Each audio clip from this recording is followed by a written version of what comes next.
Greetings and welcome to another impressions video here at Words About Games, and today we're going to be looking at Hades. Hades is a story-driven action roguelike starring Zagreus, Prince of the Underworld and son of Hades, who is desperately trying to make his escape from the very depths of hell to see his mother. Standing between him is a horde of undead, and aiding him in his task are the Olympian gods, who are also his extended family. Each time Zagreus dies, he finds himself back at the bottom of the underworld, ready to start again. With Hades, Supergiant haven't just created a compelling story inside a roguelike, they've crafted a narrative that actually uses the death and rebirth loop of a roguelike as a core part of their storytelling, and in doing so, they've created probably the best roguelike I've ever played. Climbing back out of the blood pool in Hades' entrance hall allows you to interact with the characters, progress their storylines, and your own, and can even introduce you to a few new ones. Zagreus and each of the characters he meets along the way, be they the various servants who live in Hades' massive house, the pantheon of Olympian gods who aid him in his journey, or even some of his enemies, are all brilliantly well written, and I love their interactions with each other. I absolutely loved each and every back and forth, every aside, every message Zagreus receives from Olympus, literally every time a character opens their mouth and speaks, basically. And it turns out it's pretty easy to find the motivation to keep fighting and dying in the underworld when you're invested in an overarching narrative and a cast of compelling characters. But Hades is a game that will constantly surprise you. Every time you think you've figured out its rhythms, who its major players are, even if you think you've mapped out a rough idea of what encounters you'll come across, Hades will always have something new for you. I've played the game for 15 hours, and I've only just been introduced to a brand new Olympian god. I'm skirting around a lot because, honestly, the less you know about the game, the better off you'll be when you play it. Before I jump into talking about the gameplay, I do want to give a special mention to Hades' overall presentation. Not only does this game have one of the most beautiful art styles I've seen in a game all year, but the soundtrack is one of the best I've heard in years. Hades is built on incredibly intense action set pieces, and they look and sound amazing. But those intense action set pieces are driven also by impeccable combat mechanics. You've got 4 moves: a normal attack, a special attack, a dodge, and a ranged attack, which is called a cast. The format to your attacks are dictated by the weapon you choose to take with you into the underworld. You got a few to choose from, each offering a variety of different playstyles, whether you choose the shield, which can block incoming attacks and you can throw, Captain America style, or gauntlets that have speedy attacks, or a literal gun that can also fire grenades, and many more. As you journey up the depths of the underworld, you'll find boons, assistance from your extended family of Olympian gods that can buff and or fundamentally alter how your moveset works. Different gods focus on different types of abilities such as knockbacks, poisons, damage over time. You name it, it's probably here. There are far too many different types of boons to effectively cover here, so I'll instead give a single example of a powerhouse build I was able to put together in one of my most successful runs.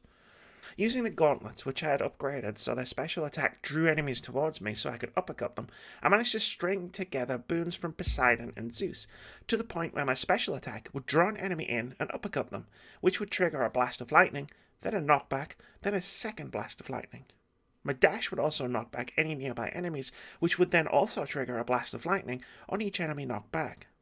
Hades is full of a lot of different boons, and there are some really awesome and inventive combinations for you to discover. Combat feels amazing just because of how powerful you can make yourself by taking advantage of these boons, but the underlying mechanics are equally tremendous. The enemies you fight are varied, requiring you to always be mindful of your positioning and approach to each chamber.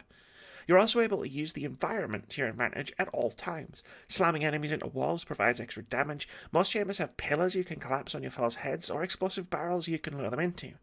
There's a huge degree of depth to combat and a massive variety of ways for you to turn the tide of any engagement, and it makes every combat encounter feel epic. How you build Zagreus depends on what boons you encounter along your journey. After you clear each chamber of enemies, you're faced with a choice of which door to go through. Icons are done 1 or 2 or 3 doors that let you know what you'll face on the other side, and it's up to you to decide what to prioritise on any given run.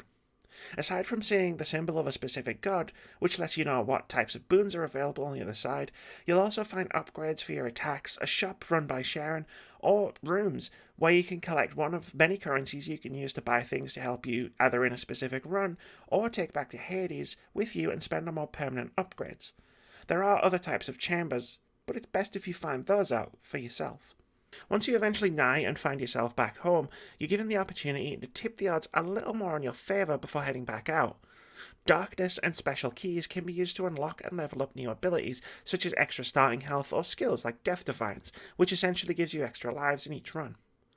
You can give nectar to other characters, both in Hades and out in the underworld, to increase your relationships and receive keepsakes that you can equip for buffs. You can spend gems to build or upgrade rooms in the underworld, or just cosmetically alter your home, and you can switch between an upgrade and try out different weapons.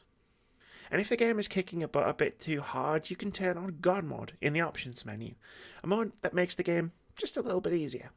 Turning it on gives you a 20% increase to damage resistance, and every time you die that resistance goes up by 2%, allowing players who might otherwise hit a wall a fair chance at continuing the story without making the game so easy that they miss a ton of it by not killing them and sending them back to the bottom of the underworld every now and again. And then you head back out, throwing yourself into the abyss one more time in the hope that this might be the run where you finally escape. Everything else, and there's a lot I haven't covered in this video, is for you to find yourself. One of the main joys of Hades is the constant surprise. Even many hours into the game, there's a hell of a lot to discover.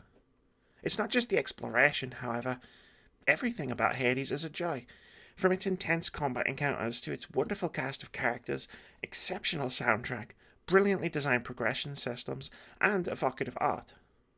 Every part of this game feels incredible, and Hades is, without a doubt, one of the best games of 2020. Thanks very much for watching this video. If you enjoyed it or found it useful, consider sticking around here at Words About Games.